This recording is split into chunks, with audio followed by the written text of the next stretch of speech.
Friends, welcome to our channel. Friends, आज हम देखेंगे बेटियां पिता की संपत्ति में कब हिस्सा मांग सकती है, कब नहीं। फ्रेंड्स, वीडियो अंत तक देखिए, लाइक कमेंट शेयर कीजिए और सब्सक्राइब करना न भूलिए। तो चलिए जानेंगे बेटियां पिता की संपत्ति में कब हिस्सा मांग सकती है। तो भारत में अगर मोटे तौर पर देखें तो संपत्ति दो प्रकार की होती है। एक वह संपत्ति होती है जो व्यक्ति ने स्वयं अर्जित की है, यानी सेल्फ एक्वायर्ड है, और दूसरी वह संपत्ति होती है जो किसी व्यक्ति की पैतृक संपत्ति है, यानी एंसेस्ट्रल प्रॉपर्टी है। अब कुछ संपत्ति पर बच्चों का कोई भी अधिकार नहीं होता। जब भी कोई व्यक्ति अपने जीवित रहते हुए स्वयं द्वारा अर्जित की गई संपत्ति के पक्ष में कोई फैसला ले लेता है, जैसे उसे दान देना है, बेचना है, या उसके संबंध में कोई हक त्याग कर देना है, या फिर कोई अन्य व्यवस्था करते हैं, तो तब कोई बेटा या बेटी किसी प्रकार का क्लेम अपने पिता की संपत्ति के बारे में नहीं कर सकते। अब कोई व्यक्ति भले ही अपने जीवित रहते हुए अपनी स्वयं द्वारा अर्जित की गई संपत्ति यानी सेल्फ एक्वायर्ड संपत्ति के बारे में कहीं कोई वसीयत कर दे, इसके संबंध में भी वह व्यक्ति पूर्ण रूप से स्वतंत्र है। अब वह जिससे चाहे, जहां चाहे, खुद की इच्छा से वसीयत कर सकता है। हालांकि बच्चे ऐसी वसीयत को कोर्ट में चैलेंज कर सकते हैं और उस वसीयत के अवैध होने के बारे में आरोप लगा सकते हैं। पर अगर जांच में यह पाया गया कि वसीयत वैध है, यानी जो विल है वो वैलिड है, तब बच्चे मुकदमा हार जाते हैं। अब कब है बेटियों को पिता की संपत्ति में अधिकार? जब एक पिता की स्वयं द्वारा यानी सेल्फ एक्वायर्ड अर्जित की गई संपत्ति है, तो उस संपत्ति में बेटी और बेटों को उनके मृत्यु के बाद ही अधिकार मिलता है। अगर किसी व्यक्ति ने कोई फैसला कर दिया है, ऐसी स्थिति में तो बेटा और बेटियों को अधिकार है ही नहीं। पर अगर कोई व्यक्ति बगैर फैसला किए उनकी मृत्यु हो जाती है, तब बेटे और बेटियों को अधिकार मिल जाता है।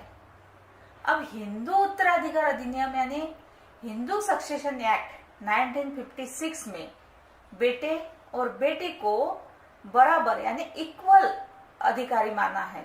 एक प्रॉपर्टी में इक्वल अधिकार है दोनों को। अब कोई भी संपत्ति में जितना अधिकार बेटे को मिलता है उतना ही बेटी को मिलता है। बेटा यह पक्ष नहीं ले सकता है कि बेटी की शादी हो गई है, उसे उसकी पति की संपत्ति में अधिकार मिल गया है। यह बात कोई भी बात बेटा नहीं बोल सकता है। अब बेटी स्पष्ट रूप से पिता की अर्जित की संपत्ति में यानी पिता की सेल्फ एक्वायर्ड संपत्ति में दावा कर सकती है। अगर उनके पिता ने संपत्ति के बारे में कोई व्यवस्था नहीं की है तो, और उनकी मृत्यु हो जाती है तो, अब न्यायालय में यह साबित हो जाने पर कि संपत्ति उस व्यक्ति की स्वयं द्वारा यानी सेल्फ एक्वायर्ड संपत्ति थी, तब बेटी को बराबर का हिस्सा संपत्ति में दिया जाता है। इक्वल राइट है दोनों को, और ऐसी संपत्ति बेटी को उत्तराधिकार में मिली संपत्ति मानी जाती है। अब पैतृक संपत्ति के बारे में हम जानेंगे, जैसे कि एंसेस्ट्रल प्रॉपर्टी के बारे में। अब पैतृक संपत्ति पूर्वजों से चली आ रही संपत्ति है, यानी अपने दादाजी से, पिताजी के दादाजी से मिली पिताजी को और पिताजी से मिलने वाली है बच्चों को, ऐसी पैतृक संपत्ति। अब बेटियों का दूसरी जगह विवाह हो जाता है। अब ऐसे स्थिति में उनका अधिकार थोड़ा सा कम हो जाता है। अगर कोई रिश्ता बेटी की तरफ से है तब उसको अधिकार कम मिलते हैं, और एक समय बाद बेटियों की तरफ से रिश्ते के अधिकार तो पैतृक संपत्ति के मामले में लगभग समाप्त ही हो जाते हैं। अब इस मामले में कानून अत्यंत विशद है। अब इतना समझ लेना चाहिए कि पैतृक संपत्ति के मामले में 1 से 2 पीढ़ी के बाद बेटियों के अधिकार लगभग कम हो जाते हैं।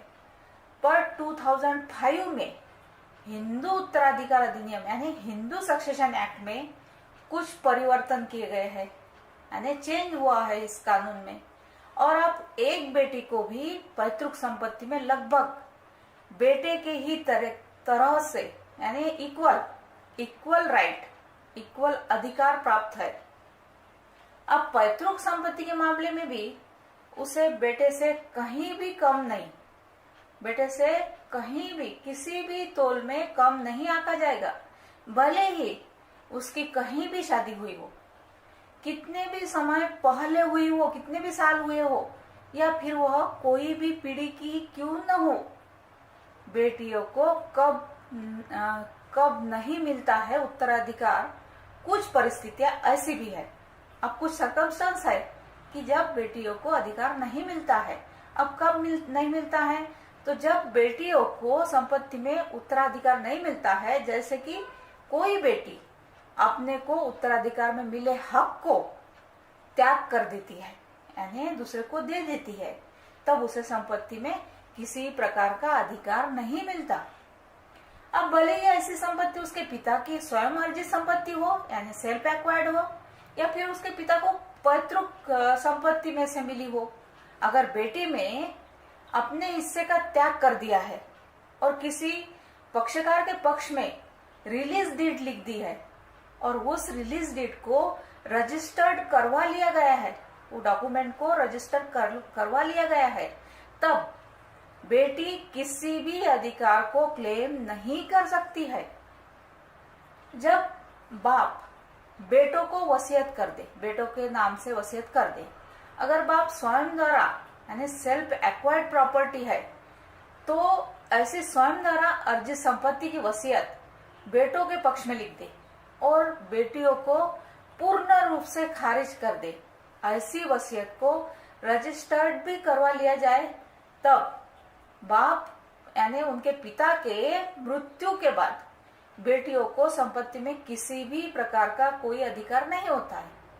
फिर वे अपनी संपत्ति के संबंध में कोई भी अधिकार की मांग न्यायालय में जाकर नहीं कर सकती है, क्योंकि उनके पिता ने ही उनको बेदखल कर दिया है और संपत्ति पिता की स्वयं द्वारा अर्जित थी, यानी कि सेल्फ एक्वायर्ड थी।